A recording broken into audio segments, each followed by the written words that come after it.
Welcome to day 2 of Racers Trackside Report from the Indianapolis Motor Speedway. Second day of practice for the INDY500. I am Marshall Pruitt. I've got our cat Rocky just over my shoulder here. More cats are getting involved in the show. Most importantly, we have our dear friend, the extremely awesome reporter known as Katie Hargett, been on the ground today, who's joining us as our featured guest. Katie, tell us about day 2 at the Indianapolis Motor Speedway. What did you see? What did you feel? What are your thoughts? Well, I think that actually every day should end with a Marshall Pruitt compliment. So thank you so much for that. But it's hard to dictate what to take away from today because we did see some guys throwing up qualifying times, some guys working on their race cars.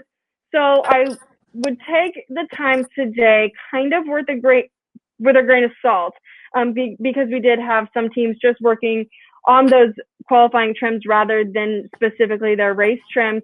But all in all, I think it was a very exciting day. It's great, although, some were working on qualifying times. It was great to see some fresh faces at the top of the time charts. One that jumps out to me right away is seeing Alex Palou up in 5th today. He is not only a great competitor, but he is a really great interview and a really nice person. I actually just walked away from an interview with him, and it's great to see those new names up top. I love the fact that whenever I speak with Alex, he says hello to my wife and possibly the cats as well. So I'm sorry for the continual cat references, but it's coming up organically. So we had, as you mentioned, Katie, and as you saw, we had a situation where this morning, to the surprise of some, Simon Pagenaud is one who mentioned it as well. It's a big shock to him. There were some drivers and teams that rolled out this morning at 11 a.m. going for qualifying sims, this without qualifying boost, and there might have been some tows involved, and got laps in the 224, 225 mile an hour average. I don't know if they learned anything, and that was something that Pagenaud was just not grasping. He's way down at almost the bottom of the speed chart and the happiest guy possible because he spent the whole day working on race setups. I don't know if we can figure this one out, pal. Any magical knowledge come to you as to why some teams went that direction? Yeah, I don't have an idea as to why they would have chosen to do something like that. Other than I think, with the arrow screen, I have heard that there are more difficulties in passing. So is it possibly that there is more of a focus on qualifying than ever before? I mean, we do have 500 miles, of course, but Marshall, have you heard more of a qualifying focus this year? No. The thing that I've heard is teams are going to push their move to qualifying preparations on Friday to later than usual because we don't have as much practice time where they traditionally want to do their setup work for race day. Pretty heavy downforce, heavy tank, fuel loads and such, really focusing on obviously being the best for that 500-mile race. So only thing I've really heard is most teams are not going to go to that high boost early tomorrow and Friday. They can ask. So that's the way it works. Each team asks their either Chevrolet or Honda engine tech to crank up the boost. So at whatever time they want. So there's no specific time that has to happen. Thing I've continued to hear from folks is, yeah, we're going to wait later. They wouldn't say when, but we're going to work on race stuff more on Friday than we normally would. So, yeah, I don't fully get the reasoning behind that, but I did find it interesting that later in the day, as we had lots of folks running in packs, we had Scott Dixon pop up kind of sort of out of nowhere to lead the day with a 226 mile an hour lap. You mentioned Alex Palou. He popped up in the last hour. Marco Andretti did similar. Why don't you share some thoughts, Katie? Just day 2. Cole Pern, Connor Daly. Cole Pern has 2 days of experience engineering an IndyCar.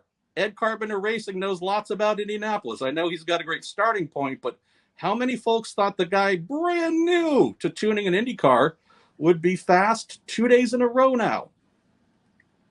What I take away from this is that consistency with Connor Daly is key.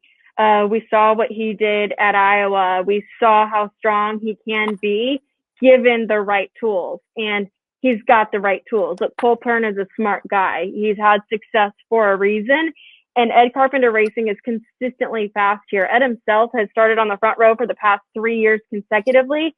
And if it's August, I guess May, August, August, if it's August in Indianapolis, you know those ECR cars are going to be up front. I'm not concerned about Ed being further down in the time charts because both Connor Daly and Renus VK have been up towards the top of the time charts.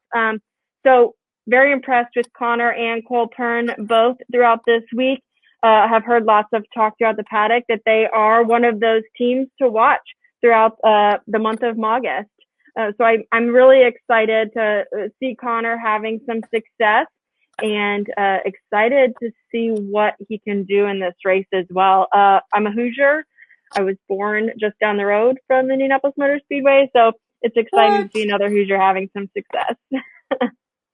Well, you got Ed with the Space Force and that alien technology warp speed going on, so it must filter throughout all their cars.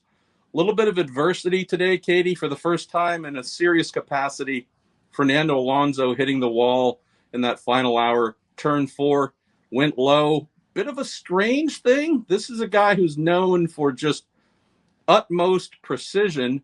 This was just a basic error of putting the left front tire below the white line, got onto that, not sure what it is, if it's concrete or whatever, but it separates that little bit of curbing that ramps up to the grass, got his left front tire low, got loose, hit the wall at the right side of the car. Not a huge amount of damage, right? The team should be able to get back out there pretty soon. You might have some insight about that others don't.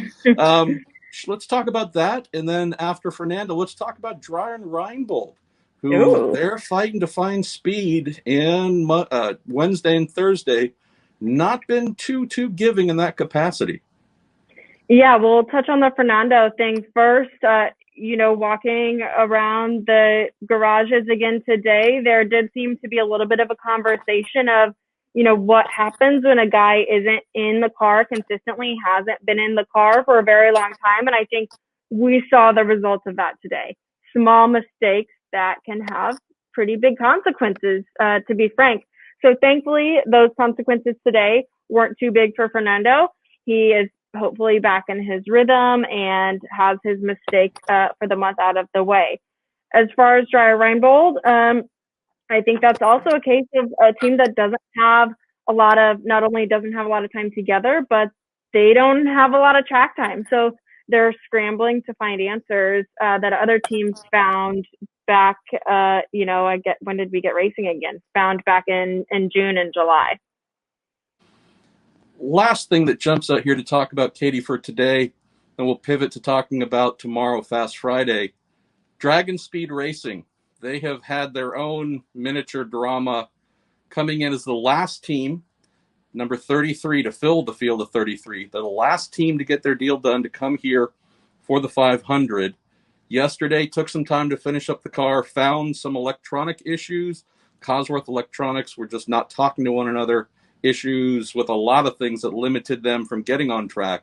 IndyCar gave them a half hour at the end of the day to get Ben Hanley's refresher session done. He managed 3 laps, basically install laps, but a lot of that 30 minutes was taken with other issues. Given another hour this morning, more problems there, more communication issues. Finally got out at the end of the day, did something like 29 laps, got up to 215 miles an hour. I haven't checked yet, frankly, if he's cleared with his refresher, but it looks like the tide is turning there. There's always one team right before we get to the big qualifying weekend where fate is not their friend. Maybe Dragon Speed's the one this year that's like, come on, man. We already had an uphill battle, and you're throwing this stuff at us too? I mean, you really feel for them just watching them. We're hanging out in the media center and trying to do some of those end of the day interviews with the quote unquote stories of the day, like Alex Palou and Charlie Kimball today, for example. And you hear them out still running, trying to figure things out. You can hear them kind of struggling, and all you can do is really feel for them because it has been just blow after blow for them. And I think they just really need to find somebody with experience to join that team. There's no free agents right now. Like who do you go to, Marshall? I don't know. Yeah, they're a great little fighting team. I think the big difference this year is there was another team that was looking at buying their equipment, and I'm hoping to have team owner Elton Julian on my end of day podcast here to share some of the story. I know the story, but it's on background, so maybe he'll share some of it with us in public. But there are a little bit of shenanigans going on in the background that ended up causing them to commit and become that final entry much later than planned. So, just like you mentioned with Brian Reinbold, not a lot of reps, not a lot of track time this year so far. Maybe that's been biting them. I think we might say there's similar things going on at Dragon Speed where, minus some of the silliness, with a little bit more time to get the car prepped and ready and work through any bugs, maybe they jump off quickly this year like they did last year. Let's talk about tomorrow, Katie. Set things up for what folks can look forward to. We're going to go to high boost, the most horsepower IndyCar engines will have had at the Speedway, we believe, in more than 2 decades. It's not crazy, about 700 horsepower or so, but this is still something where, based on the predictions, we should either be right around where we had the pole last year with Pagano, 229.9. Others say it could creep up to maybe as high as 233 mile an hour average. And that's running solo, not in a draft, but still might be able to bump that qualifying average up a little bit with this high boost. You looking forward to some, we're not talking new track records, but at least maybe faster than we've gone in a couple of years. I finally feel like I have some sense of normalcy. Being able to be at a racetrack, we certainly miss all the fans being here. Of course, this place does have just this empty feeling, like you have a hole in your heart without the race fans. But I am so excited to see what these guys can do tomorrow. And I think we'll finally see these teams show their hands. I mean, you know, you saw Scott Dixon up until the last few minutes, way down in the charts. You see some of the Penske drivers, specifically Joseph Newgarden, pretty far down in the charts. That's not going to happen tomorrow. We're going to see what these guys really have come Saturday for qualifying. And I think really the race and qualifying and what that all looks like will start to come into focus tomorrow. And it's really exciting to think that we might start to get an idea of who could be the champion of the 104th running of the INDY500, Marshall. It's crazy. You are going to be busy, my friend, doing lots of interviews tomorrow. Can't wait to watch those, and so appreciative of what you do on the ground there. We're not sure if our man Miller is going to be back at 100%. We're getting high turbo boost tomorrow. Miller's been on a little bit low turbo boost, but one way or the other, we hope to have you back on here soon for Racers End of Day Report here with our Trackside Indy 500 report. Katie Hargett, you rock. Look forward to all that you're going to produce here tomorrow in the coming days. Hopefully, folks, we'll be back to you tomorrow. A little bit of a question: who's going to be sitting across, listening to my stupid questions here? Racer Magazine, Racer.com. I'm Marshall Pruitt. That's Katie Hargett. Thank you for watching.